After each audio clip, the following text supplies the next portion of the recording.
हिंदी ज्ञान मंच में आपका स्वागत है। आज हम सुर के पद पढ़ेंगे।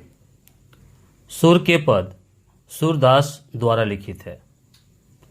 सूरदास हिंदी साहित्य के भक्ति काल के सगुण भक्ति धारा के कृष्ण भक्ति शाखा के प्रवर्तक माने जाते हैं। पाठ में दिए गए पदों में श्री कृष्ण के बाल रूप और क्रियाओं का चित्रण हुआ है। इसमें एक तरफ श्री कृष्ण के बाल सुलभ क्रियाओं का मनोहारी वर्णन है, तो दूसरी तरफ मां यशोदा के वात्सल्य प्रेम का भी स्वाभाविक चित्रण है। हिंदी साहित्य के प्रसिद्ध आलोचक आचार्य रामचंद्र शुक्ल ने कहा है, बाल सौंदर्य एवं स्वभाव के चित्रण में जितनी सफलता सुर को मिली है उतनी अन्य किसी को नहीं। वे अपनी बंद आंखों से वात्सल्य का कोना कोना झांक आए हैं। पहले पद में सूरदास ने यशोदा के वात्सल्य प्रेम और कृष्ण की बाल सुलभ क्रियाकलापों का सुंदर चित्रण किया है। इसमें यशोदा द्वारा बाल कृष्ण को सुलाने का दृश्य है। यशोदा हरि पालने झुलावे, यानी श्री कृष्ण को यशोदा सुलाने की कोशिश कर रही है और सुलाने के लिए उसे पालने में रखकर झुला रही है। यशोदा हरि पालने झुलावे, हलरावे वो पालने को हिलाती है, दुलराई महलावे दुलारते हुए पुचकारती है, जोई सोई कछु गावे और जो कुछ भी होता है वह गाकर लोरी के रूप में सुनाती है। इस तरह से यशोदा श्री कृष्ण को सुलाने का प्रयास कर रही है। वह गाते हुए कहती है, नींद को उलाहना देते हुए कहती है, मेरे लाल को आओ निंदरिया काहे न आनी सुआवे, कि हे नींद तुम मेरे लाल को क्यों नहीं आ रही हो, तुम मेरे लाल के पास क्यों नहीं आ रही हो, क्यों नहीं आकर मेरे लाल को सुला रही हो। मेरे लाल को आओ निंदरिया, निंदरिया का अर्थ नींद, काहे ना आने सुआवे, तू काहे नहीं बेगही आवे, बेगही का अर्थ झटपट तुरंत, तुम क्यों नहीं झटपट आती हो। तो को कान्हा बुलावे, तुमको कान्हा बुला रहा है, तुम जल्दी आओ और आकर मेरे लाल को सुला दो। यह सुनकर श्री कृष्ण सोने की कोशिश करते हैं और बच्चों की प्रवृत्ति के अनुसार ही वे कभी अपनी आंखें बंद कर लेते हैं, कभी बुदबुदाते हैं जिससे उनके होठ हिलते हैं। कबहू पलक हरि मूंद लेत हैं, कि कभी हरि श्री कृष्ण अपनी आंख को बंद कर लेते हैं। कबहू अधर फरकावे, अधर का अर्थ होठ, कभी होठ फरकाते हैं, हिलाते हैं, कुछ बुदबुदाते हैं। तो जब श्री कृष्ण अपनी आंखों को बंद कर लेते हैं तब यशोदा को लगता है कि मेरे लाल को अब नींद आ रही है, इसलिए वह गाना बंद कर देती है। कि सोवत जानी, सोते हुए जानकर, मौन हवे के रही, वह मौन हो जाती है। करी करी सेन बतावे, सेन मतलब संकेत, जो अगल बगल गोपिकाएं बैठी हैं उनको संकेत कर कहती हैं, चुप हो जाओ, बात मत करो, नहीं तो श्री कृष्ण जाग जाएंगे। लेकिन इसी बीच, चुप होने और चुप कराने के बीच यही अंतर अकुलाई उठे हरि। श्री कृष्ण बेचैन होकर उठ जाते हैं और जैसे ही यशोदा श्री कृष्ण को उठते हुए देखती है, वैसे ही जसुमती मधुर गावे, फिर मधुर गान शुरू कर देती है। इस तरह से यह पूरा दृश्य चलता रहता है, जो किसी को भी अपनी ओर आकर्षित कर पाता है या कर लेता है। तो यशोदा द्वारा इस तरह श्री कृष्ण को बालक के रूप में पाकर उसे पालने का, उसे बड़ा करने का, उसे सुलाने का सुख पा रही है। इस सुख को सूरदास ने सर्वश्रेष्ठ कहा है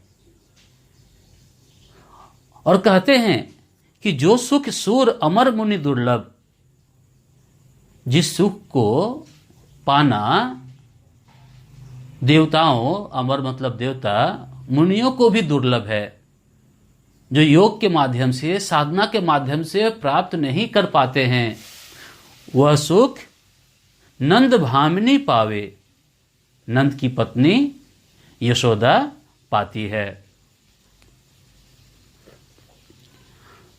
दूसरे पद में भी बाल कृष्ण के बाल सुलभ क्रियाकलापों का मनोहारी चित्रण हुआ है। श्री कृष्ण को बहुत अधिक नींद आ रही है और उसी समय मां यशोदा उन्हें मक्खन खिलाने की कोशिश कर रही है, जिसके कारण कृष्ण को गुस्सा आता है, लेकिन यशोदा भी मक्खन खिलाना नहीं छोड़ती है। अब श्री कृष्ण यहां क्या करते हैं वह दर्शनीय है कि खिजत जात माखन खात, खिंचते भी हैं, गुस्सा भी होते हैं और माखन भी खाते रहते हैं, क्योंकि यशोदा का सामने उनके चलता नहीं है। कि खिजत जात माखन खात अरुण लोचन, अरुण का अर्थ यहां लाल होता है, लोचन का अर्थ नयन, नयन लाल है, आंख लाल है। एक तो उन्हें नींद आ रही है और दूसरा नहीं खाने की जिद में रोते हैं, उस कारण से भी आंख लाल हो गई है। अरुण लोचन भौं टेढ़ी, जब रोते हैं तो भौवें उनकी सुकड़ जाती है, जिस कारण से वह टेढ़ी हो जाती है। भौं टेढ़ी बार बार जमहात, और बार बार जमहाई लेते हैं और बताने की कोशिश करते हैं कि मां मुझे नींद आ रही है, मुझे सोने दो।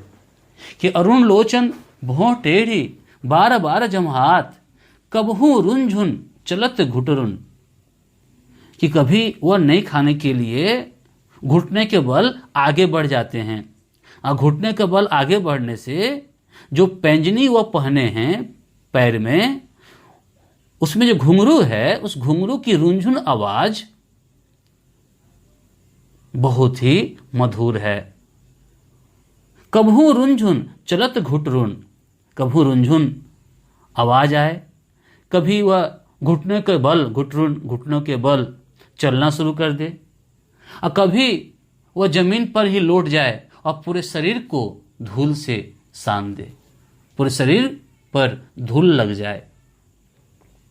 यह दृश्य आंखों के सामने कि कभू रुंझुन चलत घुटरुन धूर धूसर गात,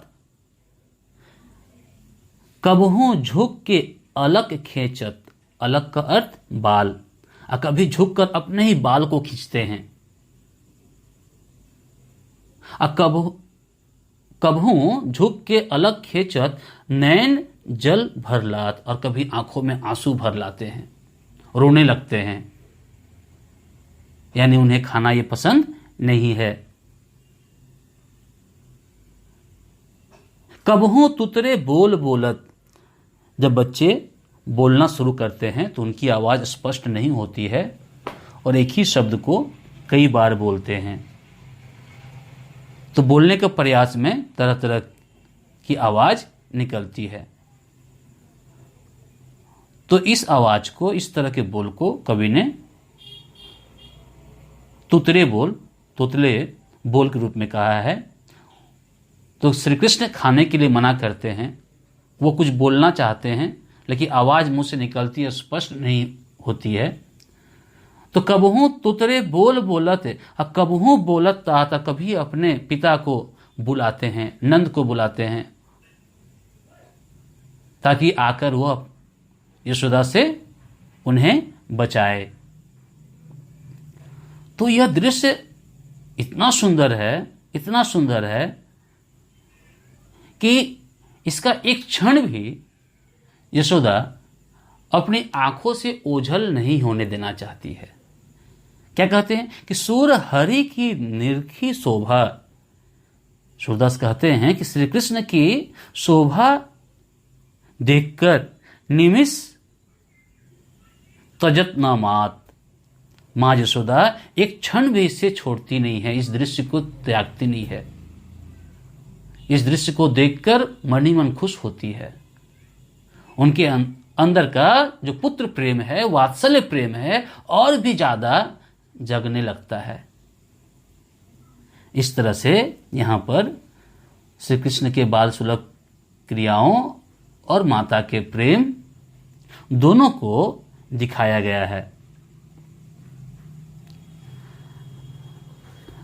तीसरे पद में कवि ने बाल श्री कृष्ण के हठ का बहुत ही रोचक वर्णन किया है। श्री कृष्ण धीरे धीरे बड़े हो रहे हैं और हठ करने की बाल सुलभ प्रवृत्ति भी उनमें चली आई है। रात का समय है और चांद आसमान में चमक रहा है। मां यशोदा उन्हें चांद दिखाती है। श्री कृष्ण चांद को खिलौना समझ उसे अपनी मां से मांगने का हठ करते हैं। मां यशोदा इससे ध्यान भटकाने की कोशिश करती हुई चांद से भी सुंदर लड़की से श्री कृष्ण की शादी करवाने का आश्वासन देती है, लेकिन अब वे खिलौने की जीत छोड़ शादी के लिए हट कर बैठते हैं। यह दृश्य कृष्ण और यशोदा के बीच यह बातचीत सबको आकर्षित करने वाला है। वे लिखते हैं, मैया मेरी चंद्र खिलौना ले हो कि हे मां मैं चंद्र खिलौना लूंगा। इन चांद को ही खिलौना मान लिए हैं और उसे मांगने की अब जीत कर रहे हैं। और यशोदा समझा रही है, ठीक है, लेकिन वो अपनी जीत पर अड़े हुए हैं कि नहीं, मुझे अभी चाहिए, और यदि आप नहीं दीजिएगा तो धमकी भी देते हैं बच्चों जैसा।